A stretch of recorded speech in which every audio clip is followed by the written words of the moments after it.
Here it is, guys. 400 4.5 Z lens.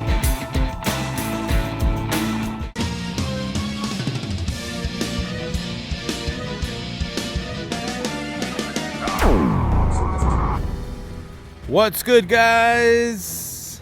The 400 4.5 S right here. I'm looking at it. I'm holding it for the first time in my hand right now. This is my initial preview review. We're testing it out today. When I lifted this lens up, I was like, what's going on here? Is this a lens? We're gonna take some images with this lens. We're also gonna compare it with the 100 to 400 at 400 millimeters. For those of you who are wondering, should you sell that lens, or are you gonna get this lens? What the image quality is like with the 400 4.5. And again, guys, this is amazing how unbelievably light this lens really is. We're also gonna do some video. Curious to see what the focus is like doing video with the Nikon Z9. I also brought 400 2.8 G VR lens and the D3X. And today we're gonna go old versus new. Old camera, older lens, brand new Z9 with a brand new 400 4.5. We're gonna compare the image quality with those two setups, and we're gonna bring it all to you in this video. So let's get started and let's have some fun. Let's go, rock and roll.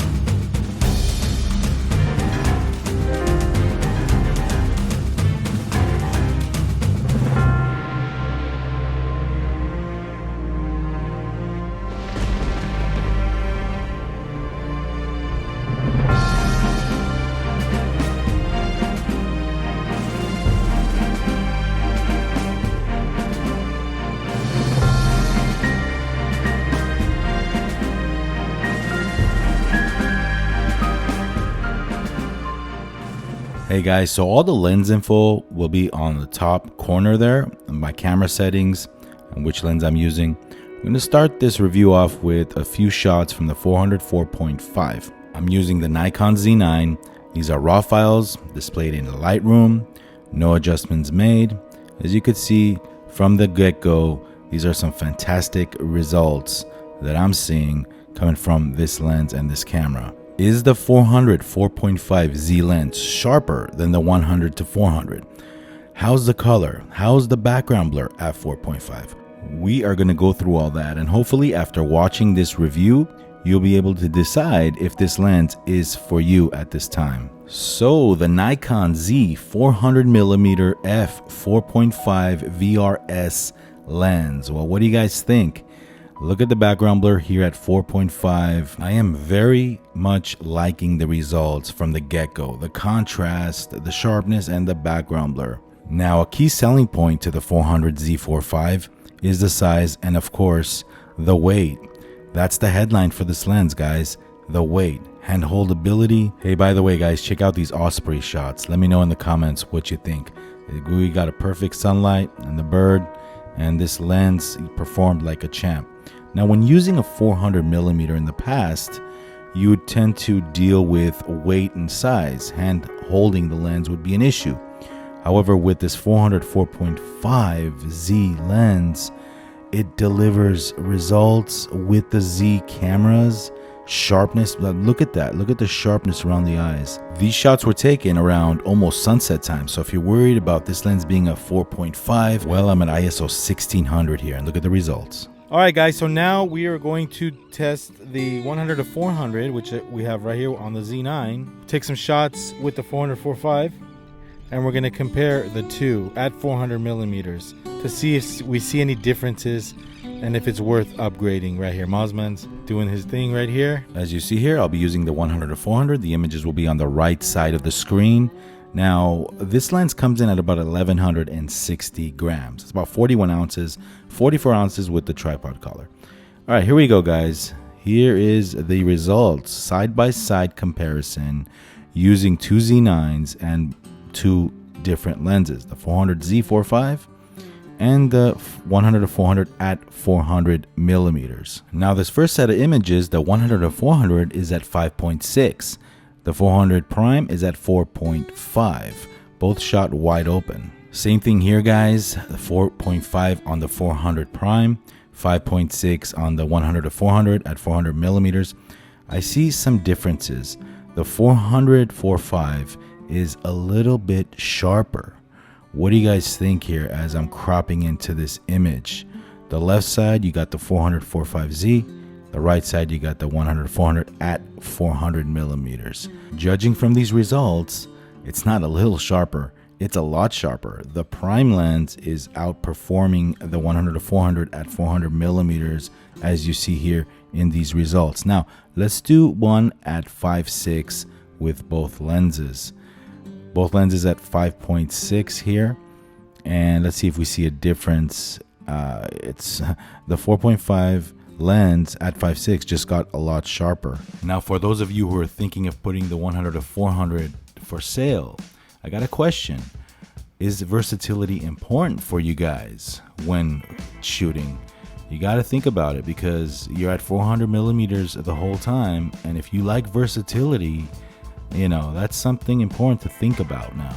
Do these results justify you selling the 100-400, or if you're thinking about getting the 100-400, stopping that and buying this? That's something that you need to decide. Maybe buy both.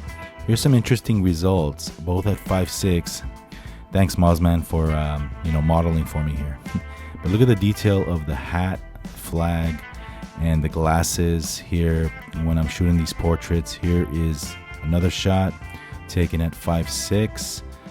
Look at under the sunglasses of the 400-4.5. Look at the detail you're getting with this lens. I mean, yeah, like I said again, the 100-400 is no slouch either. Don't get me wrong, but I see some differences when looking at these sample images right here. Again, look at the detail of the hat. The 100-400 is also doing a great job, but if you were curious about the results side by side, well, here it is. One other thing to think about, the 100-400 versus the 400-4.5, the zoom lens is a little heavier and a little bigger, wider in the hands than the 400-4.5. I think that they did a really good job designing the prime lens to fit in the hand. Look at the sharpness of both images, but look at that 4.5 lens on the left. Look at the detail of the sunglasses and the hat here at 4.5 and then 5.6 with the 100-400 zoom lens. Let's talk about your different options here. What will you be using this lens for if you're deciding on getting one? Now, you know, that's something to think about. Now, giving up versatility for more of a sharper image, that's what's more important for you guys. To me, if I'm shooting a wide variety of subjects and I want, you know, to be versatile out there, the 100-400 is a good option. Now, in an ideal environment, having both lenses wouldn't, hurt. Here's some interesting results at both at 5.6.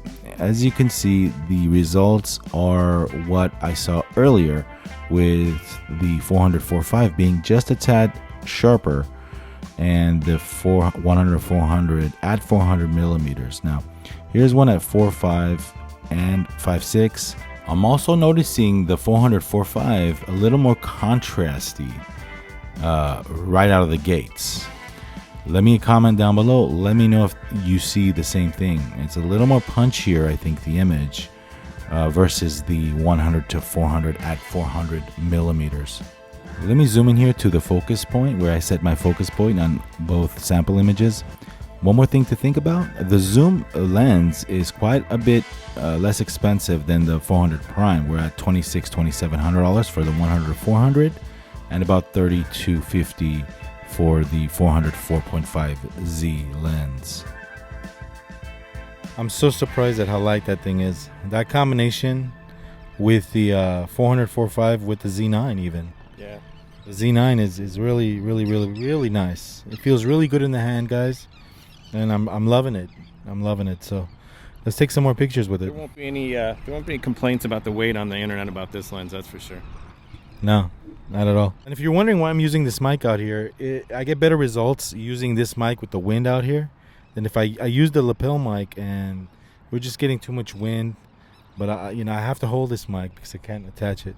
Okay, guys, we're doing video using the 400mm 4.5.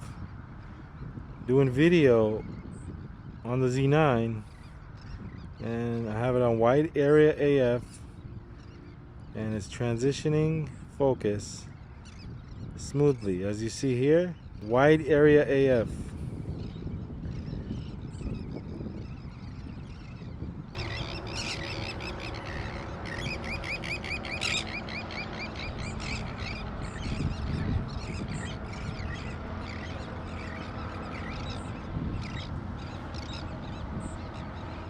Just came out. 400 E. All right, time to have a little bit of fun. Old versus new. Here's my Nikon D3X with the 400G 2.8 VR lens. I'm ready to put it up against the brand new Z9 and the 400 4.5. So on the right, we got the D3X image, and on the left, you got the 4.5 brand new lens from Nikon. And man, you know I love the D3X, and I've done a video like this in the past where I compared the Z9 image quality to the D3X. But today we're featuring this lens, the new 400 4.5 Z, but we're also trying that massive, top of the line 400 2.8 VR G lens from a decade ago. So here are the side-by-side results from both. So obviously with the 400 Z 4.5 lens, I'm using the Z9, but we're using the G lens on the D3X natively. I'm telling you, there's something special about that D3X. I mean, I love the colors straight out of the camera. The image is a little warmer. This is a 24 megapixel file. These are all raw files, again, straight from the camera. But what do you see? I mean, look at how the D3X is performing, even in 2022. It's something special to witness and experience, let me tell you. And sure, the D3X only shoots at 5 frames per second, but don't let that stop you from capturing imagery. Well, here it is, guys. As I was saying, this is a 400 millimeter 2.8 VR lens and the D3X. Now, back in the days, the setup was about $20,000. Now, in 2022, we have a setup about $10,000. Yeah, sure, it's a 4.5 right there in 2007. What do the image quality look like for both lenses, for both samples here? I'm pretty excited. Wow, look at that front element, guys. Doesn't that look crazy? Doesn't that look crazy, Maz? It looks like a telescope. Look at that thing. Damn. Yeah, I might take it home. It's a heck of a lens. You're one of the few that has this thing, so. All right, let me show you a few more examples side by side with the special D3X from 2008. The D3X was, like I said, $8,000 back in the day, top of the line DSLR, made for studio portraits and landscape. But here we go, side by side with the 400 4.5 Z lens from 2022, fresh off the presses, and my 400 VR. So side by side, as you could see, I mean, yeah, of course the Z9 is a modern sensor. We're talking about a D3X sensor that's 14, 15 years old now. But here we go. Look at side by side comparison here. I have the 400, huge 400 lens with the D3X at 4.0 and wide open with the 400 4.5 here. But I did shoot one wide open as well on the bigger lens. Here you go, 2.8. Now look at the background blur on the big lens. This is why you spend the big bucks. Look at how it disintegrates the background. That big 2.8 lens, the VR that once cost $11,000, look how it disintegrates the background. What do you guys think of the comparison of the background blurs? And these were not the only 400 millimeter lenses in the area. Surprise, surprise. Look at what this guy has. Ooh, wow, nice. Hello. Hi. What's your name? King. Genie? King. King. King. King. Jing. Yeah. Ooh. D850. 400, 400 400. FL. Yeah. Beautiful. 1.4. He's got a 400 FL, guys. Yeah. What you up to? Shooting some birds. Well, of course, knowing me, I had to ask King, I think his name was King, to pose for me with that beautiful 400 FL lens. So here we go, Z9, D3X, and some more portraits, side-by-side comparison. In this next example, I want you to pay attention to the clothing of King. Look at the VR 400 lens and look at the quality it's rendering with the clothes. It's not only the skin and the eyes, the sharpness and the bokeh. You have to look at other, elements of the image, like clothing and the textures and the colors.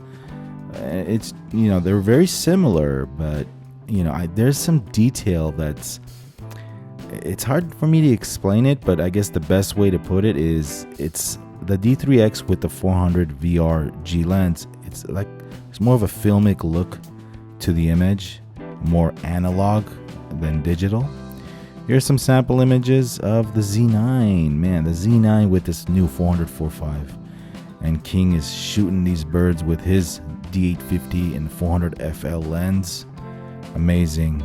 I wish I would have mounted that FL. I wanted to see the difference between my lens and his lens, but there was very little time. The sun was going down and we needed to capture as many images as we could. Here's a helicopter shot. So let me talk to you guys a little bit about the D3X. I'm going to roll a few images here so you can see. This is at 2.8 with the 400G lens. Just look at that background blur. There's no, denying the fact at this colossal combination. The D3X is a rarity, in my opinion. I don't see them that much. But judging from these results, obviously you might not go birding with it. 5 frames per second. It did do a great job tracking though.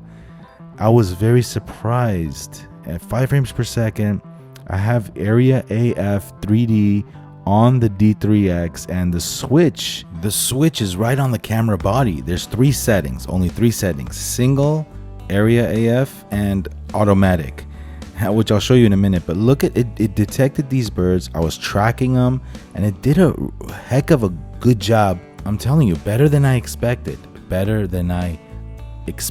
And here's a look at the switches on the camera. The D3 has these switches right there, very easy to set.